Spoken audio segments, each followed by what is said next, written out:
The board designated me to serve as alternative presiding governor to conduct meetings of the board in the event that Governor Linton, the presiding governor, cannot be physically present. Presiding Governor Linton cannot be here today, which is why I am serving as presiding governor. As there was no guarantee that 5 or more governors would be available today to provide a quorum, the board decided to conduct a governor's briefing, with a portion of this briefing available by webcast and open to public attendance as seating capacity allows. The live broadcast will also be available on the BBG website, www.bbg.gov. This is not an official governing board meeting as defined by the Government in the Sunshine Act, and therefore the board's decision-making today will be constrained by the requirements of that act. Governor McHugh is participating via video link from the Voice of America's office in Los Angeles, but I don't believe she's quite made it yet. She just called me to say traffic in Los Angeles is worse than she thought. So I could have told her that. This week, and Governor Meehan is participating by phone from Florida. Michael, are you on the line at this moment? Yes. Hi, Dennis. Hi, Michael. This week we marked a sad and frustrating milestone. 6 months since Bashar Fahmy, a correspondent for Al Hurra TV, disappeared in Syria. Fahmy was reporting from Aleppo on August 20th when a firefight broke out that resulted in the death of reporter Mika Yamamoto and the disappearance of Fahmy and his cameraman Unyat Onal. And Unal was released in November. Fahmy remains missing and incommunicado since the disappearance. The Syrian government has indicated to an outside party that they are investigating what had happened to Fahmy, but to this day there's been no information given. The board remains deeply troubled by the absolute silence about Bashir Fahmy. The board asks for anyone with information about Fahmy's whereabouts to step forward and calls again for his immediate release. Around the world, there have been other threats to our journalists and to the mission of this agency. In Tajikistan, RFERL's Radio Azadi was targeted by an internet blackout that included its website and Facebook. In addition to the internet outage, Abu Qakum Qayyumov, a parliamentary correspondent since 2001, has been banned from reporting, the result of a refusal by the country's Ministry of Foreign Affairs to honor a routine request to accredit him. Authorities provided no official explanation of the decision, which bans Qayyumov from working for the service. In Iran, as many as 15 Radio Farda journalists have been targeted with sophisticated online attacks. At least 3 Radio Farda journalists have been the subject of fake Facebook profiles and blogs that post false and even scandalous information with the aim of discrediting them.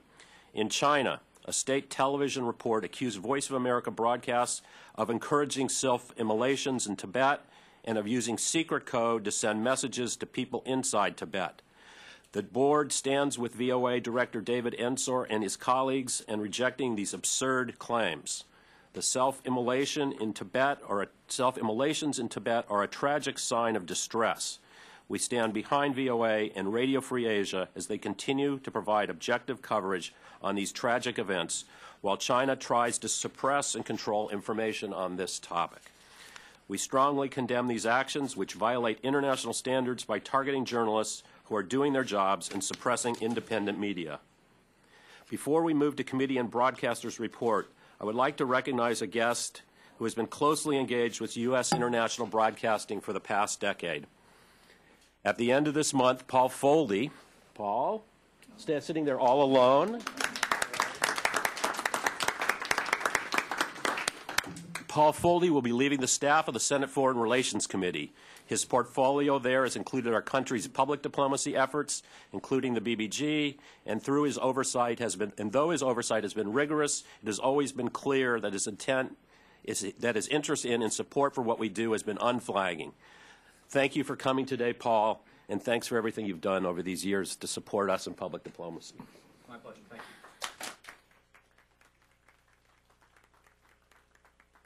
So, moving to the committee reports, I'll call on myself to give the Governance Committee report, and I'll try to make it short. The Governance Committee met this morning in an unfortunately truncated session. We got sideways a little bit with the federal budget and related issues. Anyway, we met in a shortened session in order to discuss a number of topics related to the restructuring of United States international broadcasting. While committee members believe that the board should continue to pursue the creation of a chief executive officer of U.S. International Broadcasting, the consensus of the committee at this time is that the creation of a CEO position would be best pursued through legislation. In addition to the discussion of the CEO, the board also received a briefing from agency staff on the progress made to date by the IBB Directors Working Group on the International Broadcasting Innovation Act. The committee notes the efforts of the IBB Director and his staff to develop IBIA legislation and commends the IBA Working Group, which includes the grantees, for its work to date. The committee looks forward to further briefings on this subject. Finally, the committee briefly discussed one of the recommendations in the Office of the Inspector General report dealing with BBG practice of maintaining mirror boards of directors for Radio Free Asia and the Middle East broadcast networks, where individuals who are BBG governors are also directors of the boards of each of the agency's grantee corporations. We were pleased to be able to have a brief discussion with Mr. Robert Torres of the OIG about the recommendations and plan to take up this recommendation and other OIG recommendations at the Governance Committee's next meeting. Is there any questions or comments on the Governance Committee? I would just say, as a member of the Governance Committee, Mr. Chairman, I think there were major reservations by members of the board in regard to the recommendation that BBG board members should resign from the RFA board and the MBN board and name whoever we would name or they would name, because that would create further lack of cooperation and further division as opposed to eliminating any issues that occur. And I'm not sure the recommendation, while perhaps well-intended, was as carefully thought through as it might have been and would not achieve the objective that they see. If the Congress, in fact, does enact legislation that creates a CEO, depending on how it's worded and what the Congress may or may not do, then that may resolve a number of the issues anyway. But I don't think anyone should anticipate that the current board members will be leaving RFA or MBN anytime real soon. As some wag said, I wish I'd said it, the problem with the board is to create more boards. I mean, anyway, it's an issue that we have to continue to grapple with, and we will. The only other thing I'd add, Mr. Chairman, and maybe I'm a little out of school, is that I hope in April, it turns out we might actually have 5 members present today if once Governor McHugh calls in and Governor Meehan's still on. And so I hope in April, even though there's no assurance we'd have a quorum, we'd still go ahead and publish it in the Federal Register and have a meeting, because if in fact it's easier to cancel the meeting than it is to create the meeting once you pass certain deadlines. Quorum, you can just, obviously you can't take votes, but if you do have a quorum, I'd hate to think that because you didn't post it in the Federal Register 7 days earlier, you're barred from meeting. Right. Okay, that's a point well taken. Thank you. The Strategy and Budget Committee update. Michael, are you still on the phone? Yes, I am. Do you want to give us a brief update? I think you're in the car on the way to an airport or something, right? I'm about to step in one, so I'll be brief. Okay. So the Strategy and Budget Committee met with some other members of the board at the beginning of February. I think it was the 6th, where we tried to have our monthly sessions to see how our initiatives are advancing, and we had a full cooperation and discussion there. This morning we spent some time. The sequestration matter is one that is before the agency, as it is every other federal agency. The board has taken a position that we've instructed the senior managers at the BBG staff level and the heads of the 5 networks to present to us a plan that minimizes the amount of furloughs involved at the agency to the extent possible, while coming up with the cuts that OMB has required us to come up with pursuant to the sequestration measures. So know that the position of the board is to try to keep all the people as whole as possible while cutting back on some services. Obviously, this will not be done without any pain, and it will not be done without already limiting some of the important journalistic work that the U.S. International Broadcasting does, but given the situation that we face, we're going to have to make some cuts. So know that the board and the senior staff will work to try to mitigate as much of that as on the human workforce factor as possible, and hopefully there's some quick resolution to this sort of at the macro level, which is all beyond our control. I'm pleased to announce that on March 14th, the Strategy Budget Committee will meet in Washington. We will take up ongoing parts of implementation of some of our bigger strategic initiatives in priority places: Iran, Russia, China, Cuba. We'll also spend a good part of the day with Rob Bowles' leadership on an African mobile strategy, which we will bring in experts both from within and without, from the outside, to discuss important initiatives that are underway across Voice of America and in Africa. And I know that Governor McHugh has played a very leading role in this increased modernization, and I think we're going to spend a good half day on technology that's evolving very rapidly in a very important part of the world. I want to commend the staff, the VOA staff, the BBG staff, for their work in getting 2 new language services up and running, getting congressional approval, which we received last week, to add 2 languages in Mali, which has been in the front page of the papers and on counterterrorism efforts. That's an example of where the agency comes together and works across the government. We got a grant from AFRICOM, and we're looking for other sources of funding to expand these services. So I want to commend all the staffs who pulled together to make this happen in a lightning speed. So I want to thank everybody for their efforts on that. And with that, I turn it back over to you, Mr. Chairman. Thank you. Thank you, Governor Meehan. Any comments on, or questions or comments on the Strategy and Budget Committee work? Okay. Dennis, this is Susan. Can you hear me? Oh, I can hear you, Susan. I can't see you. I've been here at the studio for a while. There's some AV difficulties here. I think they're having a hard time getting the video connection. Okay. Well, I've been able to hear you. Okay. We can certainly hear you. Oh, there you are. Now we see you. Okay. Hi. I'm talking into my microphone here. So, did you have anything, Susan? Have you been following what we've been saying up until now? Did you have any comments or? I don't have anything right now. I've been following on and off as we try to work through the AV difficulties here. So okay. Proceed, and then I'll chime in. Thank you. I could have told you about LA traffic, by the way. It's anyway, moving on. Programming initiatives and program development. We'd like to have a report from the Office of Cuban Broadcasting Director, Carlos Garcia Perez. Carlos? Thank you.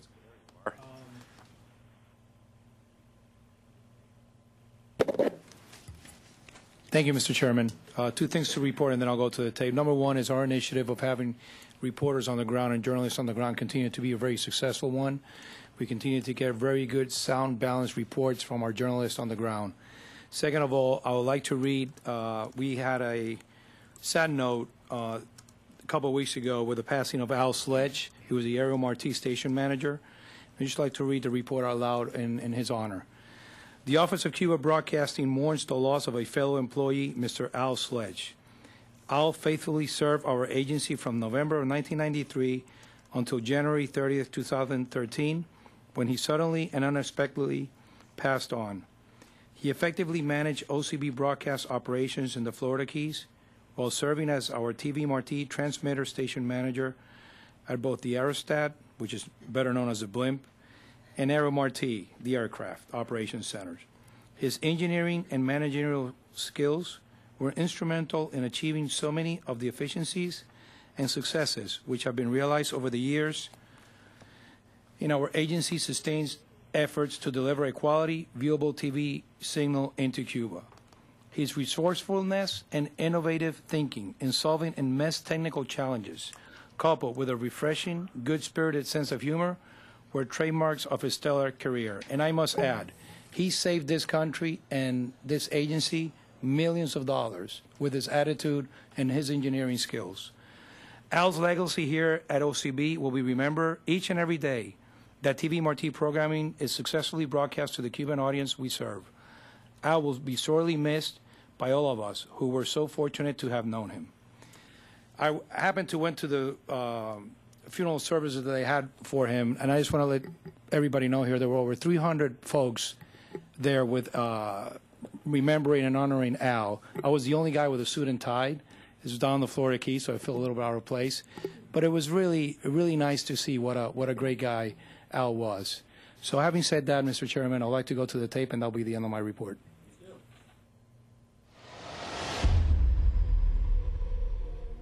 Raúl Castro asumió oficialmente la presidencia pro tempore de la CELAC.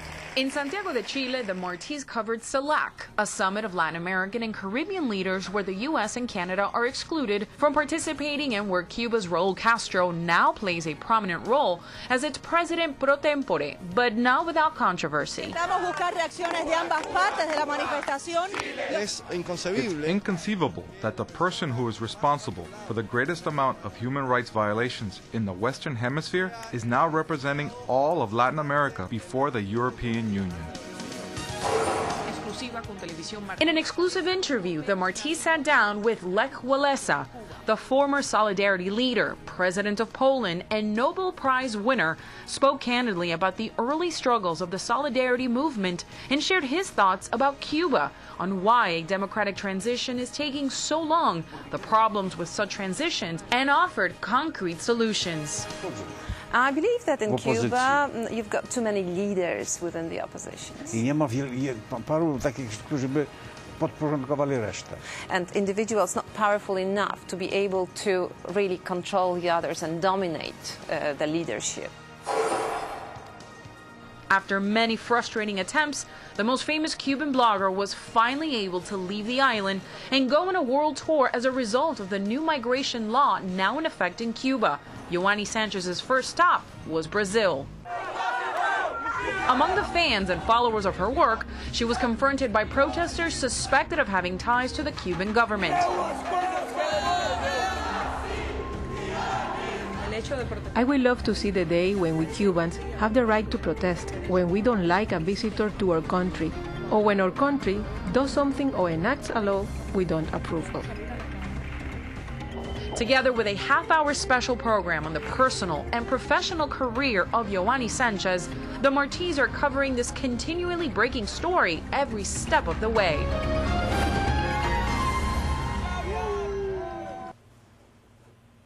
That's our report, sir. Thank you very much. If I'd ask Mr. Garcia a question. It's my understanding that several senators were recently in Cuba, led by Senator Leahy, and that they met with Alan Gross. When did that occur, and did we report on that? It occurred during this week and last week, and we did report on it. All right. I just didn't see it in your report. That's the reason I was asking, unless I missed it. Sir, the report was filed last week, so it happened afterwards. That's why. Secondly, and this is just a request, I wish under legal and personnel there would each month, when you submit this, give us an update on the lawsuit you inherited with the employees who were riffed, and that it's been to the Federal Labor Relations Board, which I think it's now a 4-year-old lawsuit. But at least as one board member, I like to be regularly informed on where it stands, what the appeal process is there any likelihood of a settlement, and even if it's the same report as last month, I'd like to see it in there. Sir, unless the lawyers have any objections, I will not have a problem with it, with the exclusion of providing anything that might be attorney-client privilege or work product information of the lawyers. But what I'm asking for is just a matter of public record. I mean, I understand. If an appeal's been filed, what court's it in? I mean, that would. Well, you want a procedural status of the case. Right. We'll do, sir. And then there may be privately, as a board member, you might want to share with us where any settlement, if there is even a possibility of a settlement. Yes, sir. That would be, as I understand, in an offline, off-public environment. Understood. Thank you. Thank you very much, Carlos. And now I'd like to turn to VOA Director David Ensor. Mr. Chairman, thank you. I'm going to run through a few of the things that have happened since we last met. I was going to mention that we covered the State of the Union coverage, but of course we did. The one thing to mention about it is that we have a new fiber optic capability to Capitol Hill, which allowed us to have a lot of the different kinds of video shots that we haven't always had and have them immediately, and to interview 9 members of Congress and get that directly from Statuary Hall. So our capabilities are up in the area of covering Capitol Hill. You mentioned, and thank you for doing so, the false allegations by CCTV against Voice of America in terms of the Tibetan self-immolations and our coverage thereof. I'd just like to very briefly show you what they actually said, if I may. The Western media, like Voice of America and Radio Free Asia, have been very useful to the Dalai clique. Since the 1990s, they have been increasing their Tibetan language output. Apart from regular Tibetan language programs, Voice of America, at the request of the Dalai clique, broadcasts secret instructions in code to their contacts in China. As you noted, Mr. Chairman, we're calling that last allegation absurd. The other allegations are false, and thank you for your support in that matter. We'll continue to cover the self-immolations if they occur. They're tragic, but they're also news. I'd like to tell you some good news. We found VOA has found another niche in one of our more difficult markets, the Russian market. And again, I'd like to just quickly show you something. Михаил Гудкин – это корреспондент русской службы «Голоса Америки», который по традиции в это время, что говорят аналитики, брокеры, инвесторы. Добрый день, Константин. Ну, вообще, по традиции, такие обращения президента к нации не оказывают существенного влияния на рынок, однако в этом году... So that's an example. VOA Russian reporter Mikhail Gutkin doing a live report for the Russian Business Channel right from the floor of the stock exchange. We're now starting to do these fairly regularly. They're asking for 4 times a week from Mikhail, live from this exchange. Sometimes we may do them also from the Bureau. So we're doing more reporting now on business news and developments in the United States and U.S.-Russian related topics. This has been so successful that RBC is now asking us to do live reporting from Washington on political issues as well. So it bears watching. It's a new opportunity. Let's hope it stays an open one. On Mali, we've had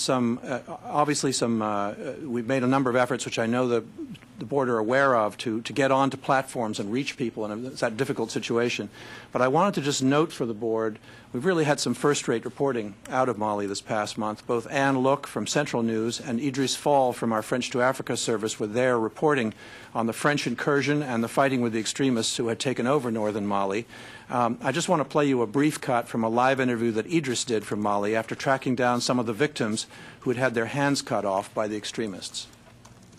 This morning, really, I was visiting some displaced people from Gao, and after discussing with some of them, I asked, what happened to those kids? They cut their hands in Gao, accusing them of treason or stealing or robbery.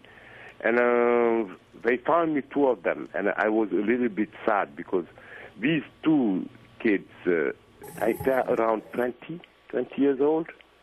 They cut their hand down up there in Gao, and then now they are sleeping in the streets. They don't have anything to eat. They don't have a job. A tough situation, and our reporters have been courageous in covering, even going to the north. Meanwhile, French to Africa's new radio magazine, Sahel Plus, was first on the air February 11th. The daily 15-minute program deals with all aspects of life in the sub-Saharan Sahel region, from politics to culture, paying particular attention to challenges posed by militant religious extremism and talking about alternatives. And finally, if I may, I'd like to just talk about the business of getting out the word to the American people about international broadcasting that we discussed in Strategy and Budget last time we met, and obviously is a very important concern of the board. I'd like to just acknowledge or point out 3 public outreach opportunities that I think have helped to raise the agency's profile. And I think we have a still or group of stills that might go up while I talk about this. First, I'd like to thank Governor Meehan for the plug he put in for not only VOA but all of the entities, during his appearance on the Bill Press syndicated radio show, which also airs on Current TV.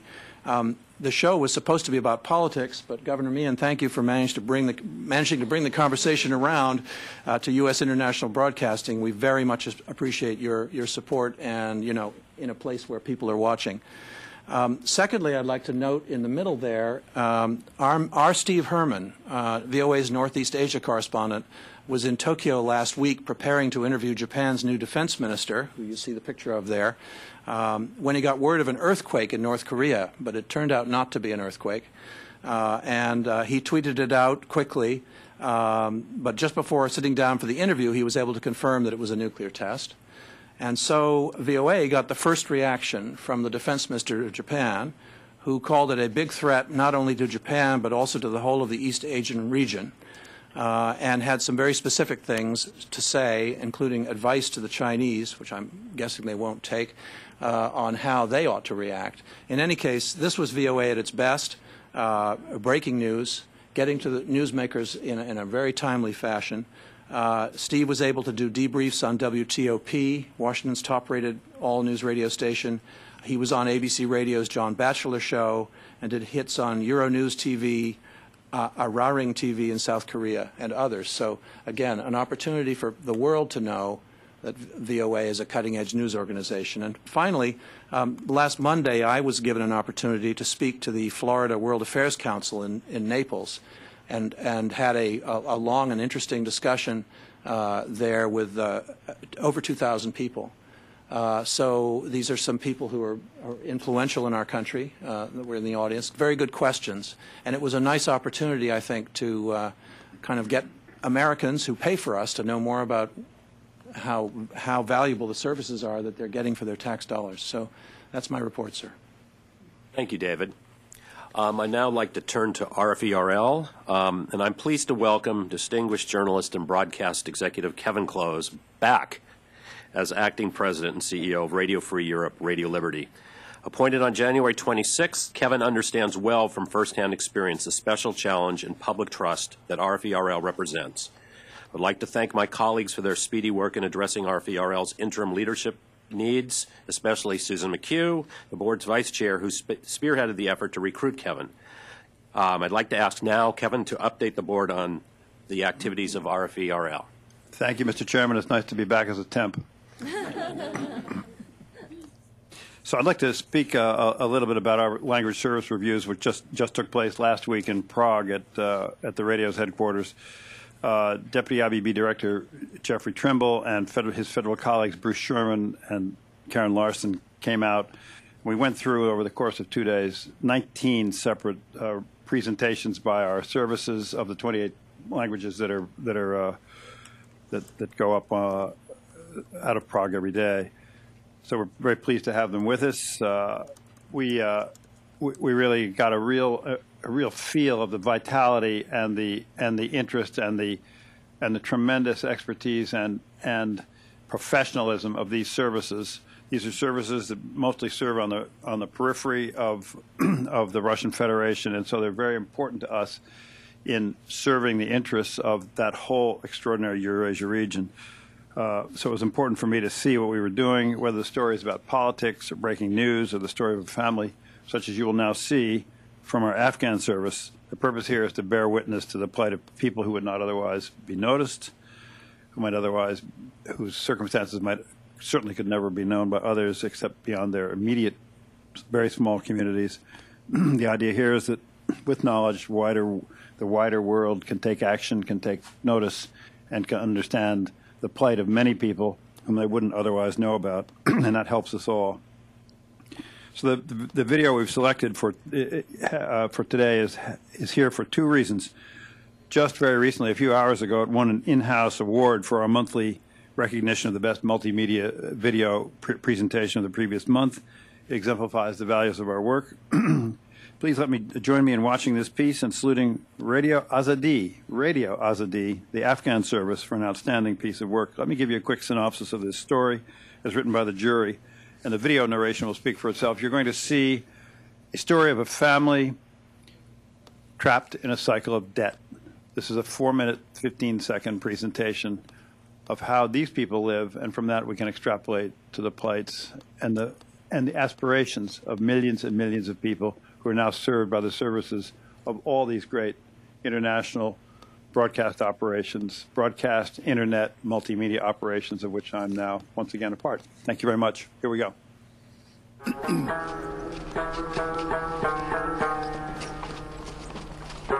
Zabit Khan longs to escape from the vicious cycle of debt and poverty that has plagued him for the past decade. Khan, his wife, and their 9 young children are bonded laborers at a brick factory in Afghanistan's eastern Nangarhar province. Khan owes money to the factory's owner, and he and his family must work until his debts are paid off. That means 12 hours each day spent squatting in the dirt, making line after line of clay bricks.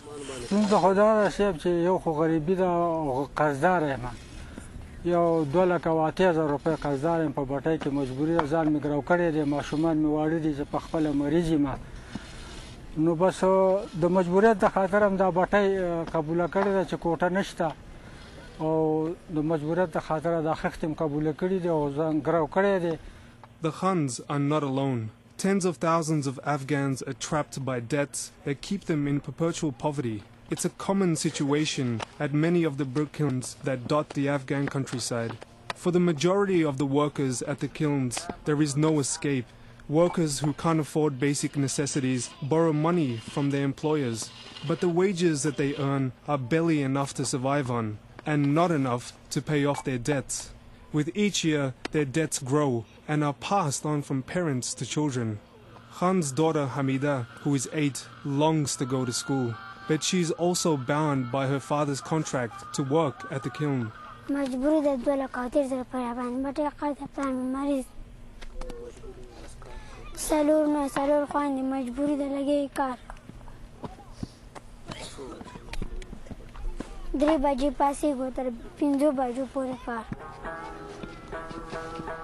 A UN-backed survey last year revealed that almost half of all brickmakers in Afghanistan are children under 14. While it's illegal for children to work long hours or do heavy labor, families like the Khans have little choice.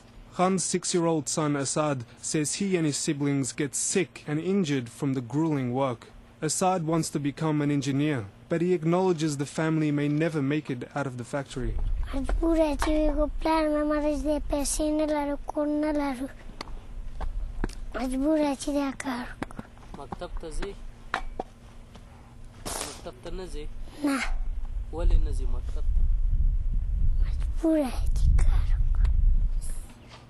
return for their work, the Khans stay in a mud brick house where they have a few mattresses to sleep on, some blankets, and running water. Khan is no longer able to work. He says his problems began some 20 years ago when his family fled from Afghanistan to Pakistan. While living in a refugee camp, he became ill and borrowed several $1,000s from a local kiln owner to cover his medical costs. Khan began working at the brick factory, but his weekly earnings left barely any money to pay off his debt. And as his family grew, Khan was forced to borrow more to pay for food, medicine, and other basic needs for his children. 7 years ago, an Afghan kiln owner bought his contract and the family moved back to Afghanistan. Khan's wife says the Afghan government must help them and improve economic conditions so they and thousands of other Afghans can escape the cycle of debt and poverty. دغه وشي چې دا پردي بټۍ کې هلته هم په بټۍ کې پرته یم دلته هم په بټۍ کې بس خپل ځای مې نشته دی دا هم نشته دی سر سوری هم نشته دی او دغه ډېره ده او ګټه هم نشته بس اختر یو د برات زه خلکو دغه کوي او زما بچي غریبانه ورته ګوري چې ولا داسې موږ هم اغوستي وو داسې دغه موږ هم کړی وې بس ډېره مجبوري ده نو حکومت ته زموږ دا خواهش دی چې موږ سره مدد وکړي امداد را سره وکړي.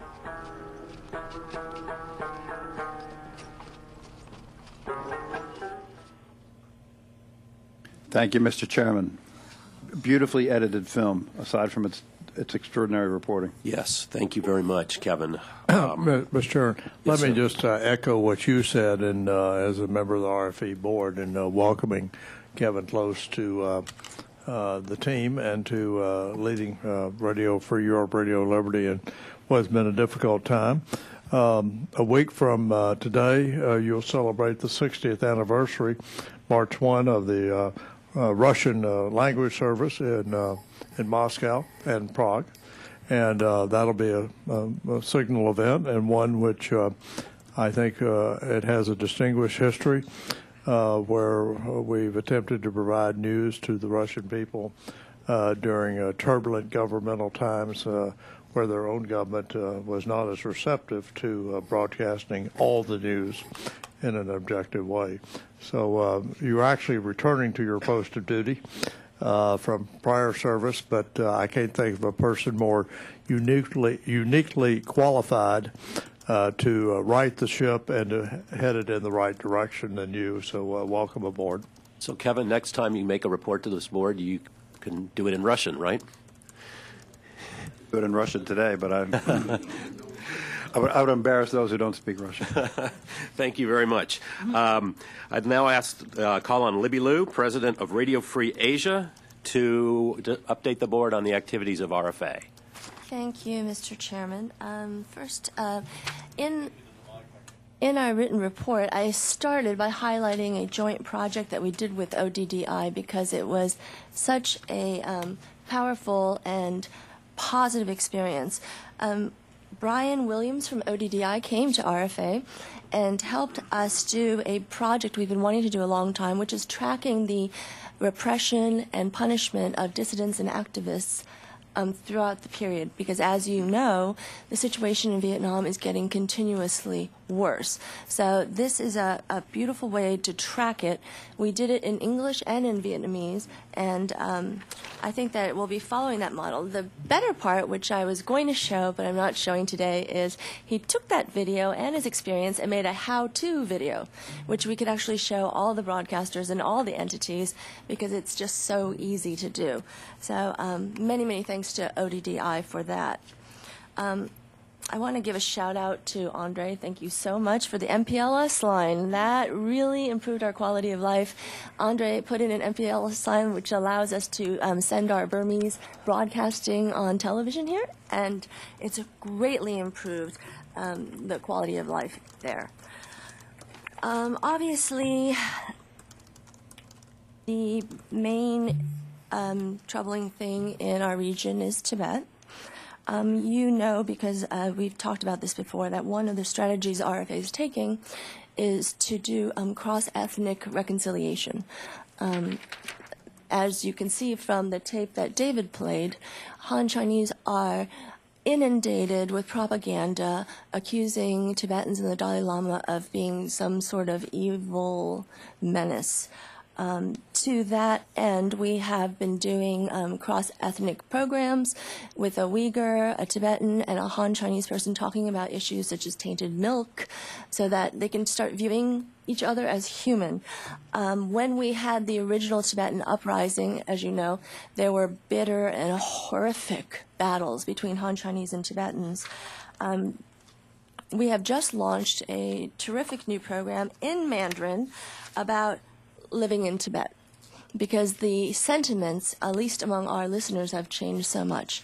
I have a 41-second clip because this very brave Han Chinese artist in Beijing felt it in his heart that he wanted to depict all of those who gave their lives for human dignity.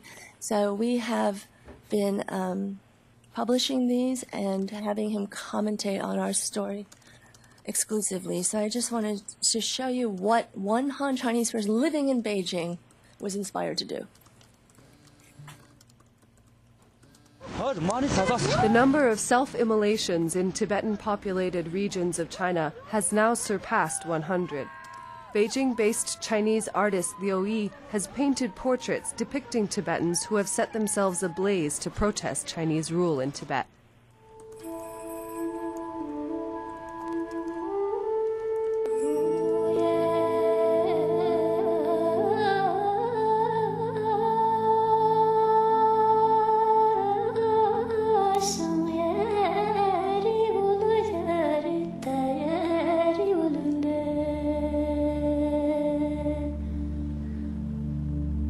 Se sarulu randa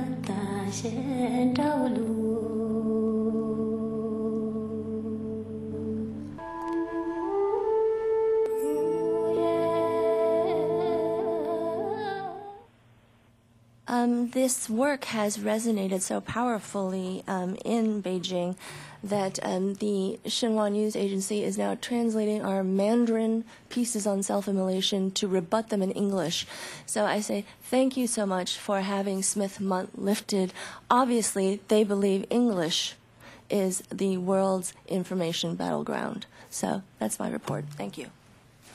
Mr. Chairman, I probably at this point should report, since it's part of our travel resolution, on my trip to Cambodia.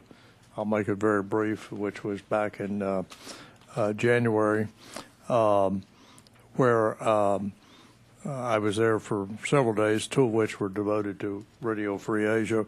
I was there with Dan Sutherland, who works with Libby Liu at RFA and is a veteran journalist.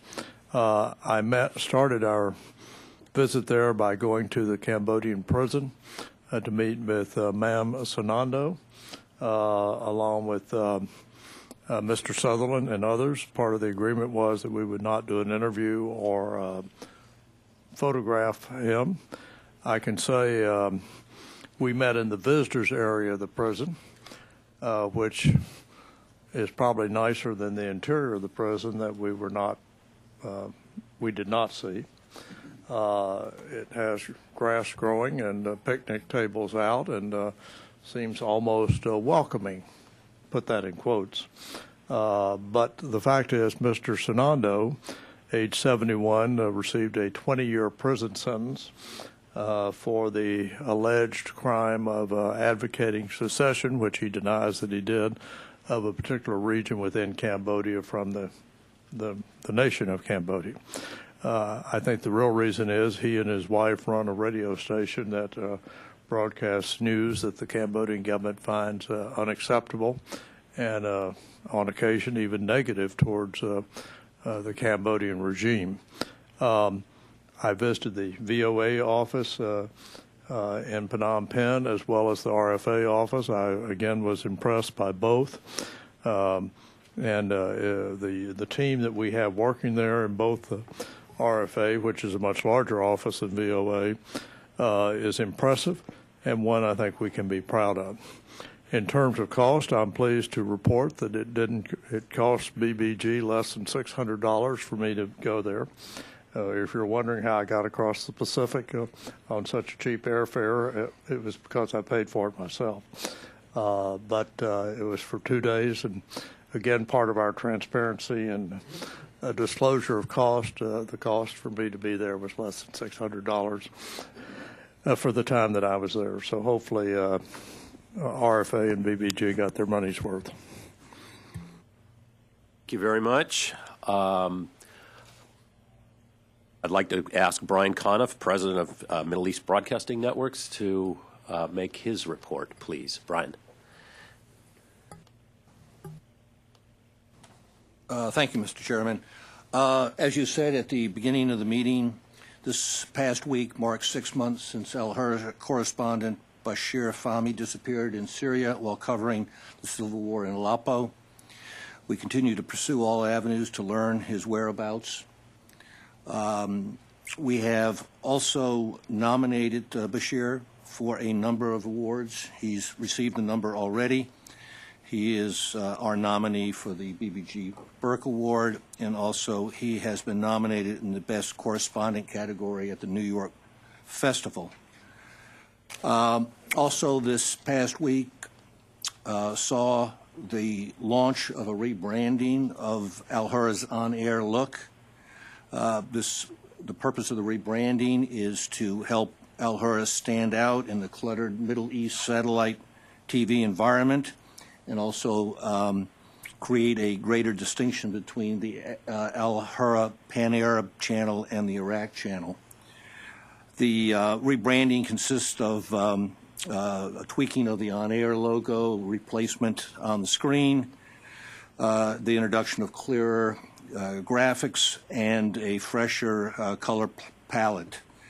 As you know, the environment, the satellite environment, is very competitive, and in addition to content, you have to look appealing to the audience, and we'll continue to evolve our on-air look to attract as many as we can, as large an audience as we can. In that same category, Al Hurra is in the middle of an experiment by placing an original Al Hurra production, a program I think we briefed the board about before called Rahin Alafin, which in English is Where Do We Go? This is a fast-paced, youth-oriented show that profiles the lives of 5 Egyptians as they cope with the aftermath in the continuing Egyptian revolution.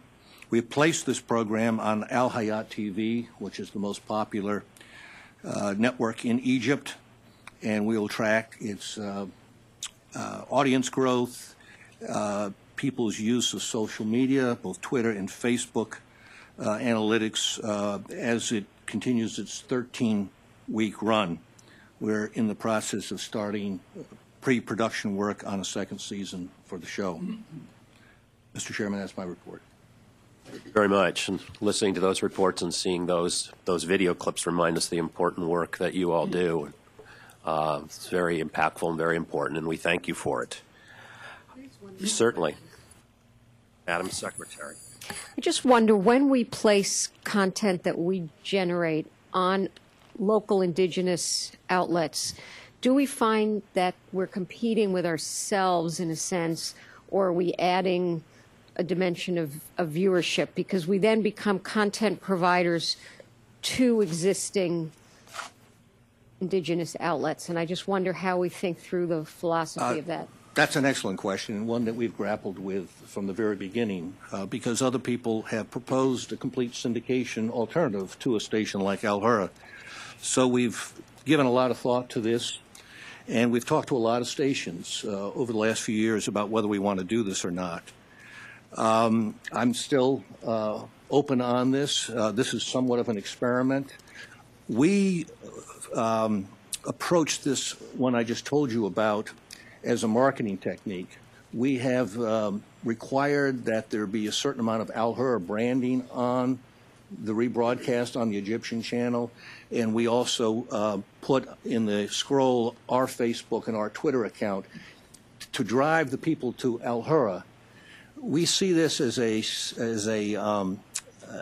station or channel awareness program as much as it is an ongoing long-term relationship. We see it as, that's why we picked a short-term 13-week series that sort of builds on itself but has an end, in the hope of raising the profile of the station, creating in people's minds a new image of the station, and since there'll be a second and possibly a third season, they will go to Al Hurra to watch the second and the third. So it has a strong marketing element to it. Thank you. And if I could just ask one other question back to Cambodia. When we have an RFA office and a VOA office, if one wanted to distinguish the content differences that emanate from each, is one really local content and one international? And is there a constant relationship between what the two entities are doing in one city? Well, from our perspective, in countries such as Cambodia or Burma, which are the only 2 markets that we're allowed to actually be in, our strategy and our product is very differentiated from the Voice of America, in so much as our strategy is to saturate the country. So we have reporters and correspondents in every province, in every part of a country that can be, because part of what we view as our role is to grow capacity for indigenous free press. And when you have reporters that are in the hinterlands doing reporting on local issues there, it creates the environment of people interested in news and information. So, ideally we'd like to be out of business once we get indigenous free press. The VOA approach is we are a full-service broadcaster. We offer a mix of news that is local, that is regional, that is international, and that is U.S. And that's the formula that has gotten us the large audiences we enjoy today. It's what people expect and want from us. Local has to be part of that, but it doesn't have to be the largest part by any means. So we generally, I mean, for example, in Burma and Cambodia, we just have a couple of people, 2 or 3 people doing reporting on local news there. But you've got to have that, because if you don't have that, you start to lose the audience.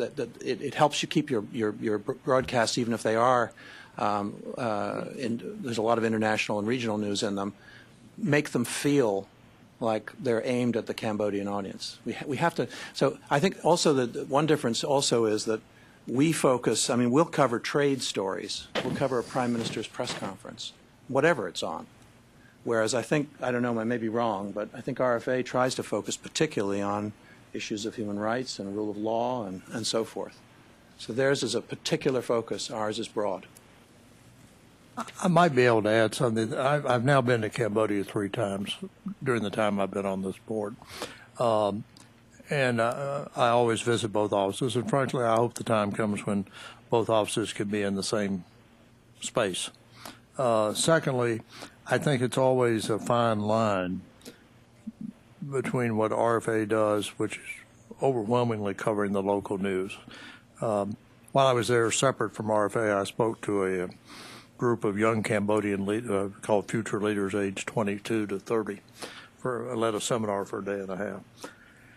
And I just asked them out of the blue, I said, what's the radio station or TV that you listen to? And they immediately said, it was interesting, Radio Free Asia and Radio France. That was Radio Free Asia's competition, was Radio France. It wasn't the Cambodian radio stations. And obviously with Cambodia's ties to France, that's obvious. But it also was interesting that the 2 stations are Western-oriented, and Western-funded, I should say, not oriented. For example, this June, Cambodia is having their parliamentary elections. There's a real question as to how free they'll be. You could probably predict the outcome today. It'll be 90 seats with the government and 30 for the opposition, give or take 2 or 3 each way. But there's still the outward show of a campaign. And clearly RFA will be really in the thick of things in terms of covering that. But the issue becomes for David Ensor is how much does VOA get into that? You can't just, VOA won't ignore it and pretend they're not going on. But there's no way they're going to have someone in every province of Cambodia, in the north and in the south and wherever. But what is the appropriate level? And to some degree, it is duplication. I mean, to the degree you cover parliamentary elections that RFA is covering, that is duplication. Is it bad duplication? I would suggest not. But there is some overlap. I mean, I don't know how you could say otherwise. But I think VOA has to have some coverage, or otherwise no one's going to tune in to the degree they want to listen to hear about the parliamentary elections in their own country. But where do you stop and turn the more in-depth coverage over to RFA? Is that a fair? I think that's fair, Governor. I would just say I think I think your board's vision, one that I endorse, has been that we should be moving towards a plan where our 2 organizations help each other in places where we're both working. I'd like to see a future where we share bureaus in those 2 countries and where we can, for example, use the material from out in the hinterlands of Cambodia and Burma that RFA collects. From time to time, it may work for our broadcasts, and the other direction as well. Well, in fairness, the current RFA space doesn't have room to accommodate the 6 or 8 people that work at VOA. But the time may come when the lease expires or they have new, that you all could vacate the house that you're in, which is what it is. And if they have a new, add a few more square feet where, even though they're separate, they could still be in the same space, and hopefully the combined rent would be less than the separate rents. I mean, that'd be the goal. Plus, you'd be able to talk to each other. We try to use a VOA product whenever we can, and so much so that we have cut back a great deal on doing any original content in our native languages on issues that we know VOA is going to cover. For the elections, we go total saturation. We're in every village. We're doing town halls, debates, things that have never been seen or heard of in Cambodia. This will be our 4th election cycle doing this, you know, the way we do election coverage here in the U.S., but in Cambodia. I should also just add, not to prolong, I did meet with Ambassador Todd along with Dan Sutherland for over an hour. He took out a lot of time. And he also was very appreciative in terms of his duties that VOA and RFA are active. We are able to operate in Cambodia. It is not issue-free. There are issues, and the imprisonment of Mr. Sanando is representative of the threats that independent journalists do face within the Kingdom of Cambodia. Thank you very much. I'd like to ask Dick Lobo, Director of the International Broadcasting Bureau, to update the board on recent activities in the IBB. Thank you, Mr. Chairman. I have a few personnel items I'd like to share with the board, and then I'll introduce a few of my colleagues for their reports. First of all, after a lengthy search, and thank you to Governors Meehan and Ash of the Strategy and Budget Committee for their support and the help of some of my colleagues, we have chosen a new Chief Financial Officer for the agency. Her name is Mary Pleffner. She has a dynamic executive track record, and she has served at the Department of Commerce and at DOD and has some fine credentials. She has a Master's of Management from Purdue and a Bachelor of Science in Accounting and Systems Management from the University of Maryland. She's won numerous awards, including a Distinguished Presidential Rank Award, and she's going to be beginning her work with us at the agency on March 11th. So I'll have her come to the next board meeting, and you can officially welcome her. Our contract with the Partnership for Public Service continues. We're developing an action plan that aligns with our previous survey data and staff feedback, which was provided in a series of workshops earlier this year. This action plan is going to begin with the highest priority items, and it's going to be only the beginning of a multi-year effort to change the culture at BBG. We're working with VOA, OCB, our union leadership, and our morale working group as we strive to identify the top priorities to address in this coming year.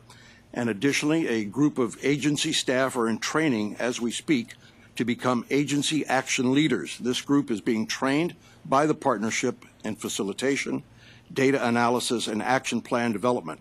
And when they return to the agency, they're going to be instrumental in helping us to finalize and implement our action plan. Last month, Mr. Chairman, we held a celebratory open house at our newly renovated fitness center. In an effort to improve our health and wellness programming, we installed new equipment, enhanced security and safety measures, and are now providing a wide range of exercise and stress reduction programs. In fact, we're offering yoga and meditation to many of our employees. And as a result of this offer to the board too, Dick? Indeed, anytime you want it. The membership and the use of the fitness center has increased by 50% since we had the open house. And it's provided at no cost to agency employees, and these efforts were initiated through the Union Management Forum. Last month, we had a wonderful Martin Luther King birthday event here at the agency, along with several other agencies that are located in this area, and we have produced a couple of wonderful Black History Month events. With that, Mr. Chairman, I'd like to introduce Andre Mendez, who's director of our TSI department, and who recently was named one of 25 breakaway leaders by the Global CIO Summit. Andre. Thank you, Director Lobo. Mr. Chairman, governors, colleagues. I wanted to start by giving you a brief summary about some of our activities in Africa. As you know, now we are on the air in Mali and Bamako with the VOA signal there. And we have just laid down a concrete pad for a satellite dish to receive our content in Juba at the embassy there. And we now have a target date of the first 2 weeks in March to be on air there. We're very excited about that. It has been a long coming process, but we've cleared away all of the concerns from the embassy. We were able to secure the license, and we're moving very quickly on that. I have on the ground somebody right now going through Kinshasa, the Democratic Republic of Congo, and Mauritania to look at the situations there and the possibilities for installing additional transmitters. Ms. Libby Liu was kind enough to talk about the RFA MPLS link. I would like to tell you that since the last update, we now have links with every single one of our entities, and also with the LA and London Bureau and the Penang facility. Just that last one, the Penang facility, once it goes live and replaces our fiber, our direct fiber, will save this agency $250,000 a year. So we're moving very quickly in that respect. And having said that, now I would like to go to a little bit of show and tell. So if you give me 7 minutes of your time, I'll show you some of the very interesting things that we're doing and that we have completed since we've last talked to you. So if I could get the signal on the screen, please. Let's start with the Weishi channel on from VOA on Telstar 18. As you might be aware, we are now transmitting 24/7 the VOA Weishi channel on Telstar 18, which is the satellite that has the highest penetration into China. Right now, as of the last survey, about 11% of the Chinese population has access to satellite dishes. And so we are presenting the highest quality sound and picture at the lowest cost that this agency has ever experienced in the Chinese continent. We're very excited about that. Recently, we went live with Radio Farda with Slate for RFERL on Hotbird, the most popular satellite in the Middle East. And I would like to play a little bit of it for you so that you can see that not only are we doing the radio part with the news and music, but also portraying some very important information to the people on the ground. And can we have the sound on that, please? Folks from the back. But, I will talk to you about it in the meanwhile, because what we're able to do is to tell the people that are watching on one satellite all of the other satellites and all of the other areas in which the content is available, and also are able to disseminate the proxy server addresses so that people that are going through internet circumvention or censorship circumvention tools can actually reach any content on the internet. And so this is very helpful because in real time we can give them new addresses as old addresses get blocked. And so this is a very, very good development. Now, let me tell you about something that is absolutely fascinating to me, and I've been in this business for 30 years. So what I'm showing you here and what you can see on the screen very, very shortly is actually a mini PC. It has all the capabilities of the PC that you have on your desktop, but in a much smaller size. And what you see here, which you probably can't see because it is that small, is a memory chip that is inserted into this PC before we send it out. This memory chip can actually contain 16 gigabytes of data, which might not mean anything to you, but I'll give you something that would allow you to really understand the scope of this. It is about 32 times the amount of memory that existed in the entire planet in the late 70s. So what we do, we actually send these things out to various locations around the world, and they contain a list of the websites that we want to find out whether or not they're being blocked in a particular location. So some of our collaborators behind the lines will plug this into their wireless network or their wired network, it doesn't matter. And this machine will immediately start pinging all of these addresses that we want to find out whether or not they're being blocked. And it will generate a real-time report that lets us know at any point in time from the particular location whether the website is being blocked or not. Not only that, but we can actually access it remotely because it has a web server built in. And we can change the list of the websites that we can monitor on a real-time basis dynamically. And so this is very, very exciting. We've just started distributing it, and it was created with the internet circumvention money that we got last year. We're very thankful for, to Governor Meehan for being able to raise that amount because we're putting it to good use. Okay? Now, we have, as you know, recently installed 4 additional FM transmitters in Afghanistan, bringing our total to 14. And leaving us one short of completion of the project. We are now, trying to establish the site in Nuristan, but it's one of the most dangerous provinces in Afghanistan, so we've had trouble moving equipment around. But what you're seeing here is the launch of the Helmand province transmitter. And if you look at the equipment and the fanfare, obviously, that is associated with these opening ceremonies, you can see how big of a deal this is on a regional basis. If you look at the equipment that we're putting out there, I mean, these are large, large installations that are built very robustly with dual generators, as you can see. and that bring tremendous sound quality. This is an enormous amount of collaboration because these sites are actually assembled in Germany by our team in Lampertheim, transported to the site by contractors, and then erected and commissioned by our folks. Okay, and so bear with me for just a little longer, and I'm going to tell you about another fascinating thing that we're doing. As you know, the government of Iran has been talking, very actively about establishing their own internet inside the country, what they call the halal net, and therefore preventing access to anything outside of the country. Well, what we have developed last year with the Internet Circumvention money is a way of getting one-way content into Iran via these cards that can be hooked up into any regular PC and that are readily available in Iran for about $30. And so if you look at that web page, that is a Radio Free Europe web page, it looks like a regular web page, right? You can go through it and navigate and take a look at the content, except you're not connected to the web at all. It has been transmitted via satellite, captured by this card, and stored on your computer, and is now available for you to peruse at your own leisurely pace, even if you don't have one iota of internet connectivity. Obviously something that will work very well for other limited connectivity countries, such as, for example, Cuba, and lo and behold, hopefully someday North Korea, although that's going to be a much more difficult task. And I'm going to finish, and by the way, we talked about the dishes and all of the information that is being sent via satellite. That is a picture of Damascus, and you might not see it from there, but every single one of those gray things is a satellite dish on top of the city. And this is a rooftop in Tehran, where these dishes basically proliferate more like rabbits than anything else. So I'm going to end with one thing. You all know about the Great Firewall of China, right? It is supposed to be this, fantastic mechanism that prevents everybody from reaching content on the outside. Well, let me tell you what you're watching here. You can see it there. Every single one of those lines that is going through is somebody from a regime that censors the internet and that is using one of our tools, UltraSurf, to come into any site they want, regardless of the censorship being placed upon them. This is from the entire world. You can see all of the country codes on the side. Kyle, can you bring us just China?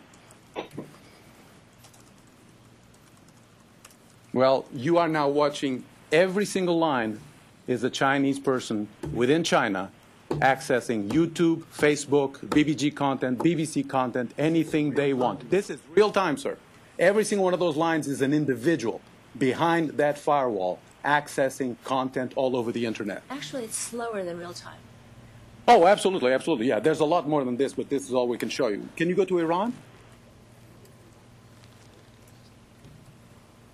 Okay, very good. And off we go. So yes, people in Iran are accessing the web via the tools that we've helped build and that we sponsor on a going basis. And that, sir, concludes my report.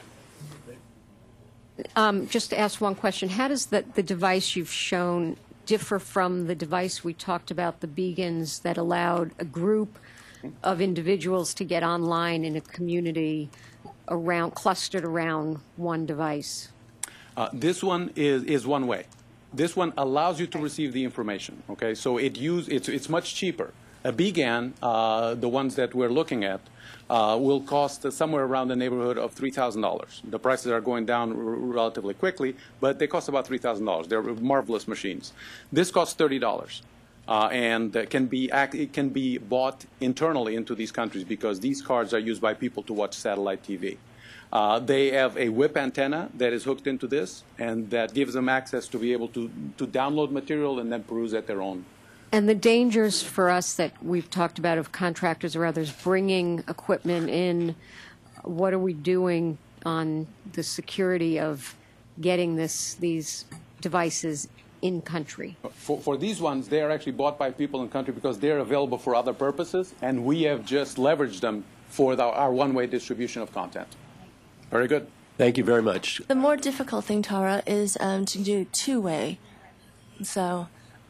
Yeah. Thank you, Andre. That more was money, more exposure. Great stuff. Thank you very much. Thank you. Governor Jeff Trimble has a brief fiscal report for us. Just a couple of sentences. Let me add my thanks for Marie Pleffner joining us. We've been carrying on and sort of filling in at CFO. The role of CFO is crucial at any time in an agency, particularly now with the enormous uncertainty that we're facing in the federal government situation. So right to that, we continue on a continuing resolution that's to run until the end of March.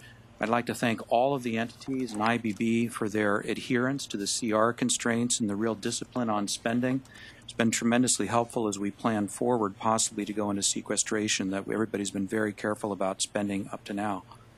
On FY14, the President has not indicated when he intends to send the 14 budget to the Hill, so we continue to work with OMB to prepare that budget submission to have ready in time to be part of the President's submission to the Hill. And on sequestration, I think Governor Meehan said about everything that needed to be said on that. It's still a very difficult process. We're still in the planning stage of that process right now, with a goal, of course, of minimizing the impact of sequestration if it comes to pass on our ability to accomplish our mission, and also to minimize the impact on the workforce, the pain on the workforce. Thank you.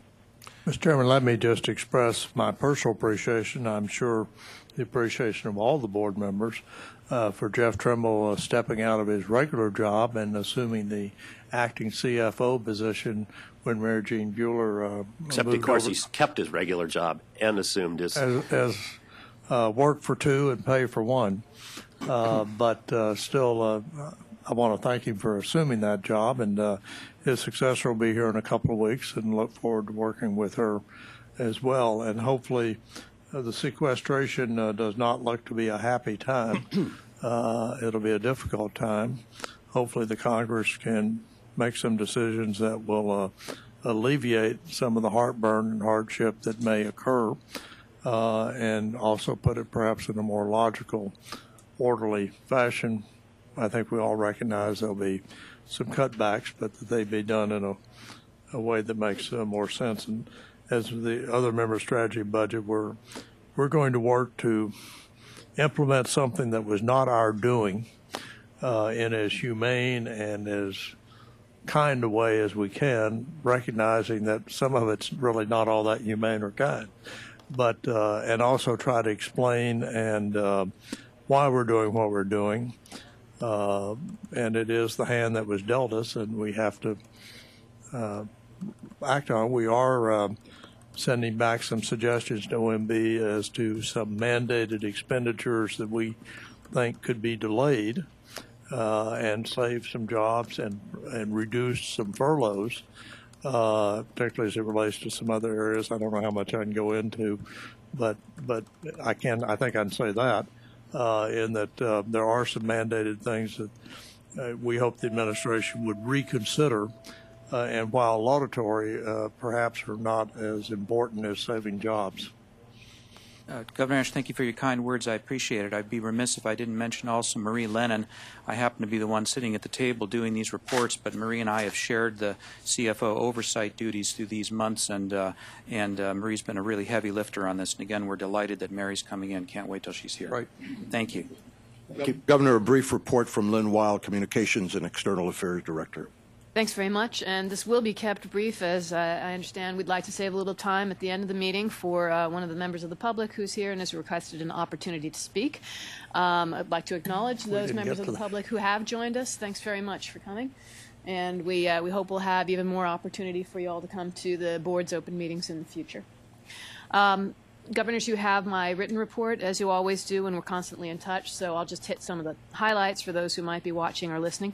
As everyone knows, the legislation commonly known as Smith-Mundt was written out of the law by executive sign of the pen, as well as by the will of the Congress.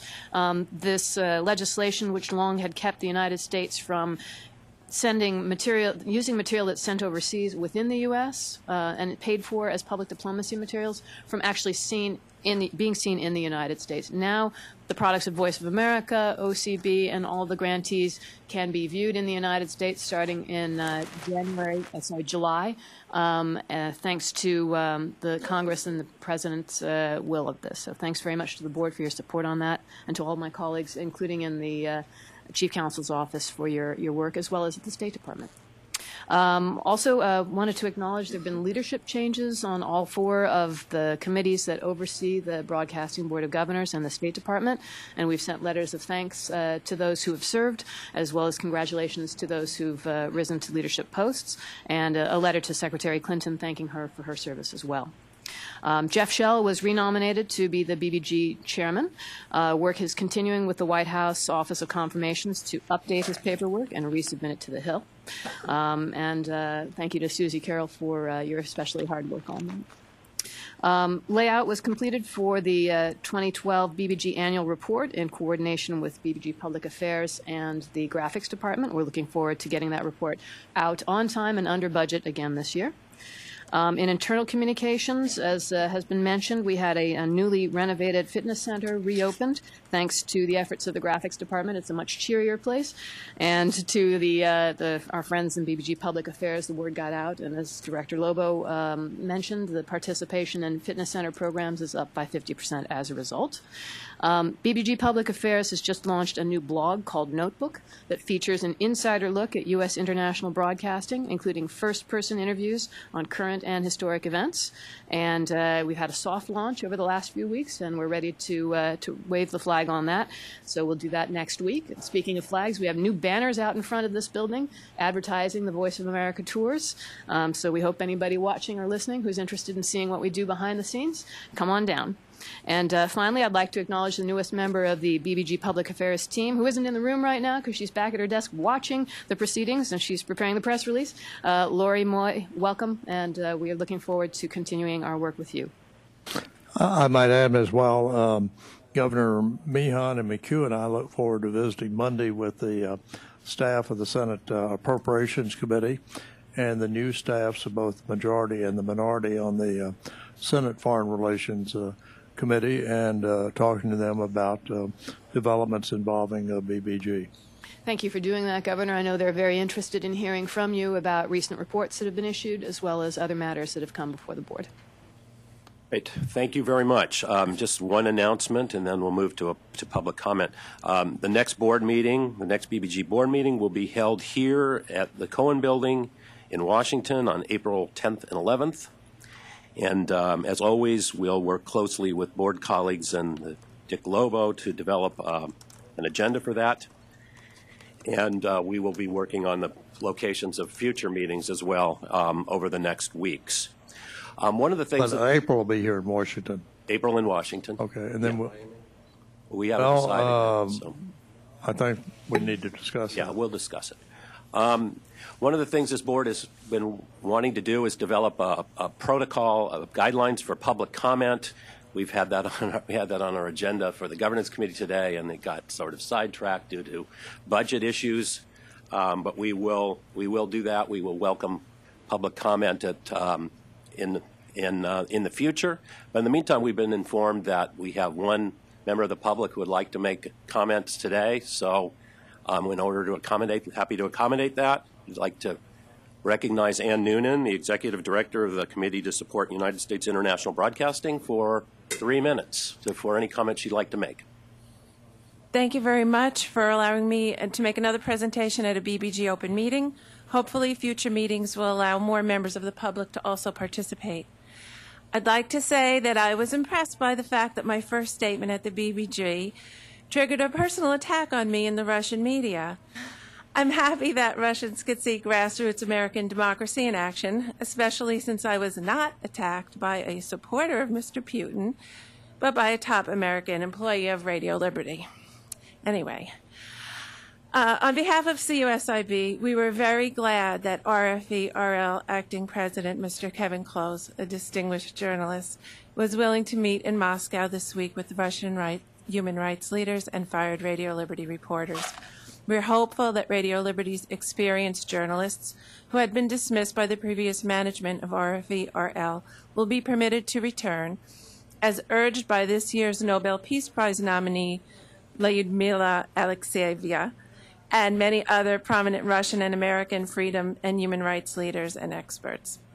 CUSIB is also hopeful that RFE-RL will revise its personnel policies and will settle overseas discrimination lawsuits brought by its former foreign employees in Prague, an Armenian citizen, Anna Karapetian, and a Croatian national, Snezhana Pelivan. I'd like to mention how honored I am to have traveled to D.C. with Ms. Jing Zhang, President of Women's Rights in China.